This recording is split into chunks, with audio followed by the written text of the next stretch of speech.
Hello students.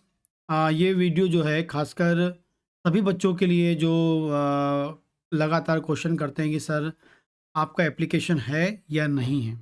तो मैं आपको बता दूं और कैसे उसको इंस्टॉल करना है, कहाँ लिंक मिलेगी और आपके जो एप्लीकेशन उसमें कौन कौन से कोर्स अवेलेबल हैं। तो मैं आपको बता दूं, जो बच्चे नहीं जानते हैं या बहुत सारे बच्चों ने तो मेरा ऐप इंस्टॉल कर लिया, लेकिन फिर भी बहुत सारे बच्चे लगातार क्वेश्चन करते हैं कि सर आपका कोई ऐप है। मैं आपको बता दूं, मेरा ऐप है डॉक्टर भावेश सर क्लासेस नाम से। डॉक्टर भावेश सर क्लासेस नाम से ऐप है मेरा। उस एप्लीकेशन को यदि आपको इंस्टॉल करना है तो इस वीडियो के डिस्क्रिप्शन में जाइए, वहाँ मैं आपको लिंक दे दूंगा।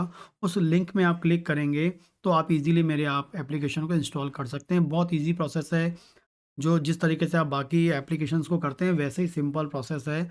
आप इसको इंस्टॉल करिए, मोबाइल नंबर डाल के ओटीपी आकर जो प्रोसेस होता है वो कर लीजिए, सिक्योर होता है, कोई दिक्कत वाली बात नहीं है। ठीक है, तो इस एप्लीकेशन को आप मेरे डिस्क्रिप्शन के लिंक से आप इंस्टॉल कर सकते हैं।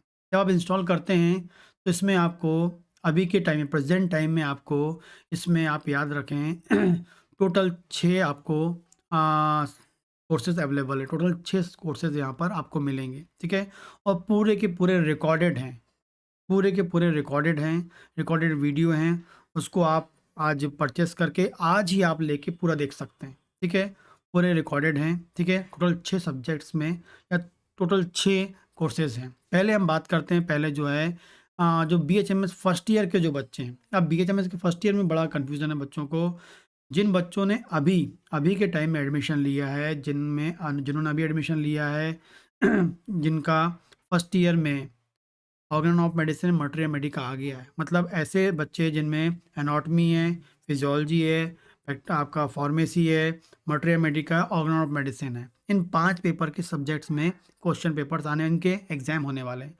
तो उनके लिए आपको ऑर्गन ऑफ मेडिसिन कंप्लीट मिल जाएगा, जो उनका सिलेबस है। मटेरिया मेडिका मिल जाएगा एंड फिजियोलॉजी मिल जाएगा। ठीक है, physiology, materia Medica and organ of medicine आपको मिल जाएगा। लेकिन ऐसे बच्चे जिन्होंने फर्स्ट ईयर का एग्ज़ाम दे दिया है, जिन्होंने फर्स्ट ईयर में मटेरिया मेडिका ऑर्गेनॉन नहीं दिया था, क्योंकि इससे पहले सिलेबस कुछ और था। उस सिलेबस में फर्स्ट ईयर में मटेरिया मेडिका ऑर्गेनॉन नहीं था। वो बच्चे जो सेकेंड ईयर में अभी आए हैं और जो पहली बार materia medica organon of medicine देने वाले हैं, वो भी इस कोर्स को ज्वाइन कर सकते हैं। मटेरिया मेडिका को ज्वाइन कर सकते हैं, ऑर्गेनॉन ऑफ मेडिसिन ज्वाइन कर सकते हैं। मतलब जिन्होंने फर्स्ट ईयर में मटेरिया मेडिका ऑर्गेनॉन नहीं दिया था, आप सेकेंड ईयर में देने वाले हैं, उनके लिए भी ये वाला कोर्स एलिजिबल, मतलब वो ये कोर्स वो भी ज्वाइन कर सकते हैं और अपने नॉलेज को अपडेट कर सकते हैं एंड एग्ज़ाम को पास करने में हेल्प कर सकते हैं। क्योंकि इस कोर्स में मैंने आपको ऑर्गेन ऑफ मेडिसिन जो बताई है वो आपके सिलेबस के अकॉर्डिंग में बताई, लेकिन साथ में ऐसे पॉइंट्स भी इंक्लूड कर दिए हैं जो आगे जाके आपको आपके जो कॉम्पिटिटिव एग्ज़ाम्स होते हैं वहाँ पर फ़ायदा मिलेगा। क्योंकि अभी से यदि आप अपने बेस को क्लियर करेंगे, यदि आप मेरे कोर्स को देखकर फ्यूचर में जाकर आप 10 क्वेश्चन भी सॉल्व कर जाते हैं तो बहुत बड़ी बात है। क्योंकि 10 क्वेश्चन भी आपके सही हो रहे हैं तो मतलब आपका 50% पासिंग मार्क होता है। 10 भी आप सही कर रहे हैं तो आप पास होने के करीब में जा रहे हैं। तो कहीं न कहीं आपको हेल्प मिलेगी इस सब्जेक्ट को यदि आप जॉइन करते हैं, कोर्स को जॉइन करते हैं। तो organ of medicine, materia Medica and physiology first year के बच्चों के लिए है, ये आप जॉइन कर सकते हैं। ठीक। सेकंड बात करें, जो बच्चे सेकंड ईयर में आ गए हैं और जनरल पैथोलॉजी पढ़ना चाहते हैं। जनरल पैथोलॉजी बहुत ही इंपॉर्टेंट है कि जनरल पैथोलॉजी आएगी तो सिस्टमिक आएगी, सिस्टमिक आएगी तो आपको प्रैक्टिस ऑफ मेडिसिन बनेगी। गायनेकोलॉजी, मतलब जनरल पैथोलॉजी से ही सिस्टमिक बनती है, क्योंकि जनरल को या अप्लाई करना है सिस्टमिक में, क्योंकि जनरल आपको आ जाए, बेसिक आ जाएगा। तो उसको यदि इन्फ्लामेशन हम पढ़ लेंगे तो इन्फ्लामेशन यदि हम बोलेंगे लीवर में इन्फ्लामेशन है तो वही कॉन्सेप्ट है, ब्रेन में इन्फ्लामेशन है तो वही कॉन्सेप्ट है, किडनी में इन्फ्लामेशन है तो वही कॉन्सेप्ट है। तो बेसिक पैथोलॉजी आपको आ जाएगी तो आप पूरी आगे जाके जो सिस्टमिक पैथोलॉजी है एंड जो भी है उसके कॉन्सेप्ट को क्लियर कर सकते हैं। इसलिए बेसिक पैथोलॉजी आना जरूरी है, ना कि सिस्टमिक। बच्चे लोग सिस्टमिक क्यों ध्यान देते हैं, बेसिक पढ़ते ही नहीं है। इसलिए बेसिक पैथोलॉजी आनी चाहिए। तो बेसिक पैथोलॉजी को कंप्लीट करने के लिए, बेसिक पैथोलॉजी कॉन्सेप्ट्स को क्लियर करने के लिए, कॉम्पिटिटिव एग्जाम को क्लियर करने के लिए, आपके बीएचएमएस एग्जाम को क्लियर करने के लिए आप क्या कर सकते हैं, जनरल पैथोलॉजी ज्वाइन कर सकते हैं। ठीक है, जनरल पैथोलॉजी पूरी दी है, आप जाके ज्वाइन कर लीजिए, पूरा पढ़ लीजिए। बहुत अच्छा बताया है।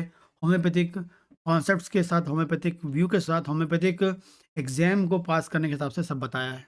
होम्योपैथिक एग्ज़ाम को पास करने के हिसाब से बताया है, लेकिन जो नॉलेज है उसमें एकदम डेप्थ पे आपको बताया गया है। आप देख सकते हैं जाकर। इसके अलावा थर्ड ईयर में जाएँगे गायनेकोलॉजी। गायनेकोलॉजी में आप पढ़ सकते हैं, गायनेकोलॉजी का कंप्लीट फिजियोलॉजी, पैथोलॉजी और क्लिनिकल व्यू सब बताया है उसमें। जो गायनेकोलॉजी है, मैं आपको बता दूँ, ये बीएचएमएस के बच्चे भी जॉइन कर सकते हैं, बीएमएस वाले भी कर सकते हैं, बीयूएमएस वाले भी कर सकते हैं, एमबीबीएस बच्चे भी कर सकते हैं और वेरी इंपॉर्टेंटली आपको बता दूँ मैं, जो लोग क्लिनिकल प्रैक्टिस कर रहे हैं, वो भी कर सकते हैं। क्योंकि क्लिनिकल प्रैक्टिस में आपको बता दें कि गायनेकोलॉजी ज़रूरत पड़ती है और गायनेकोलॉजिकल डिज़ीज़ आपको आएँगी, तो आप अपने पेशेंट को सही ट्रीट कर पाएँगे, प्रॉपर डायग्नोस कर पाएँगे, प्रॉपर इन्वेस्टिगेट कर पाएँगे और अपने कॉन्सेप्ट्स को क्रिएट कर पाएँगे। तो जो गायनेकोलॉजिकल कोर्स है, ये आपके during BHMS, BMS, BUMS, MBBS and nursing वाले भी एंड आपको बता दूँ, जो क्लिनिकल प्रैक्टिस कर रहे हैं, उनके लिए भी ज़रूरी है। तो कोई भी इसको जॉइन कर सकता है, थर्ड ईयर वाला बच्चा भी जॉइन कर सकता है और वैसे ही कोई फीमेल डॉक्टर अपने नॉलेज को अपडेट करना चाहती है, तो तब भी इसको जॉइन कर सकती है। एंड लास्ट है सिर्फ और सिर्फ होम्योपैथ डॉक्टर के लिए बायोकेमिक सिस्टम कोर्स, मतलब क्लिनिकली आप 12 टिश्यू रेमेडी 12 टिश्यू रेमेडीज़ होती हैं, बायोकेमिक मेडिसिन्स होती हैं, सुशलर का मेडिसिन्स होती हैं। तो जो मेरा 15 साल का जो क्लिनिकल एक्सपीरियंस है, जो 15 साल से मैं क्लिनिकल प्रैक्टिस कर रहा हूँ और उसमें जो मैं 12 टिश्यू रेमेडीज़ का यूज़ कर रहा हूँ, उन 12 टिश्यू रेमेडीज़ का यूज़ कर रहा हूँ। अब जाके आप डे बाय डे अपने खुद के कॉन्सेप्ट बन जाते हैं, खुद की एक कॉन्सेप्ट्स के अनुसार मैंने उसको बनाया है, जिसमें किस पोटेंसी को कब यूज़ करना है, किस पोटेंसी को कब रिपीट करना है, कितने बार रिपीट करना है, कैसे यूज़ करना है, कितने दिन तक यूज़ करना है। कम से कम 300 डिज़ीज़ की थेरप्स मैंने वहाँ बताई है। तो इनिशियली जो प्रैक्टिशनर होते हैं, जो होम्योपैथ प्रैक्टिस करते हैं, सबका अलग-अलग होता है। कुछ लोग सिंगल मेडिसिन कर रहे हैं, कुछ लोग डबल मेडिसिन कर रहे हैं, सब अपने हिसाब से कर रहे हैं। लेकिन जो लोग अपनी क्लिनिकल प्रैक्टिस में बायोकेमिक सिस्टम या बायोकेमिक मेडिसिन्स का यूज़ करना चाहते हैं, तो आप इस कोर्स को ज्वाइन कर सकते हैं, जिसमें पूरी बायोकेमिक सिस्टम का कॉन्सेप्ट्स और थेरप्स के साथ बताया गया है। इसको ज्वाइन करें ताकि ताकि आपकी क्लिनिकल प्रैक्टिस इंप्रूव हो सके। कोर्स का पैसा आप देखते होंगे, कई बच्चों को लगता है ये भी बहुत ज़्यादा है, लेकिन आप इस कोर्स को ज्वाइन करके लाखों कमाने वाले हैं। क्योंकि जब आपने इस कोर्स में जो भी मैंने कॉन्सेप्ट बताया, उस कॉन्सेप्ट्स को याद करके यदि आपने 10 पेशेंट सही कर दिए, 100 पेशेंट सही कर दिए, तो कितना लाभ आपको मिलेगा। लेकिन इस कोर्स को नहीं देखेंगे आप और आपके पास कॉन्सेप्ट नहीं आएगा, तो कैसे पेशेंट सही कर पाएँगे। और यदि आप मेरे कोर्स को लेकर आप 2 पेशेंट 3 पेशेंट सही करते हैं, उतने में कोर्स का पैसा निकल जाता है। उसके बाद तो फिर लाइफ लॉन्ग नॉलेज आपके लिए फ्री है। हमेशा आपके लिए या दिमाग में रहना है। तो आप इस कोर्स को ज्वाइन करिए और अपनी क्लिनिकल प्रैक्टिस को एस्टेब्लिश करिए, ठीक है?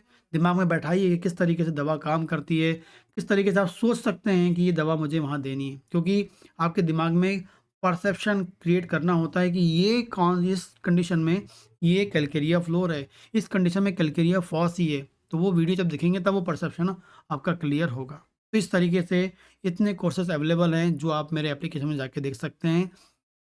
जितने आपने क्वेश्चंस किए होंगे उसका मैंने आंसर यहाँ आई थिंक दे दिया है कंप्लीट। फिर भी कोई क्वेश्चन आप कमेंट कर सकते हैं और इसके अलावा फ्यूचर में अभी पूरा AIAPGT के लिए एंड जो भी कॉम्पिटिटिव एग्जाम है उसके लिए कंप्लीट ऑर्गन ऑफ मेडिसिन का, कंप्लीट मटेरियल मेडिका का, कंप्लीट फार्मेसी का और साथ में एक आपका आएगा मॉडर्न साइंस जिसमें anatomy, physiology, practice of medicine, तीनों का anatomy, physiology, practice of medicine, pathology, इनका कंप्लीट कॉन्सेप्ट रहेगा। एक ही जैसे आप पढ़ेंगे हेमेटोलॉजी, तो हेमेटोलॉजी की फिजियोलॉजी भी हो गई, पैथोलॉजी भी हो गई, प्रैक्टिस ऑफ मेडिसिन डिजीज़ भी हो गई, पूरा कंप्लीट आपको मिलेगा। जैसे आप पढ़ेंगे रेस्पिरेटरी सिस्टम में आपको फिजियोलॉजी भी आ गई, एनाटॉमी भी आ गई, फिजियोलॉजी भी आ गई, पैथोलॉजी भी आ गई, प्रैक्टिस ऑफ मेडिसिन, वैसे आपके वीडियोस अभी आने वाले हैं, ऑलमोस्ट बन रहे हैं अभी। जैसे ही आएँगे तो उसकी इन्फॉर्मेशन आपको मैं यूट्यूब में दे दूँगा, फिर आप उसको एप्लीकेशन में जाके ज्वाइन कर सकते हैं, ठीक? इसके बावजूद भी कोई क्वेश्चन हो तो आप मुझे कमेंट करें और मुझे पूछ सकते हैं, दिए गए नंबर पे बात भी कर सकते हैं 3 बजे से लेके 5 बजे के बीच में। 3 से 5 के बीच में आप बात कर सकते हैं डायरेक्टली 1 टू 1, ठीक?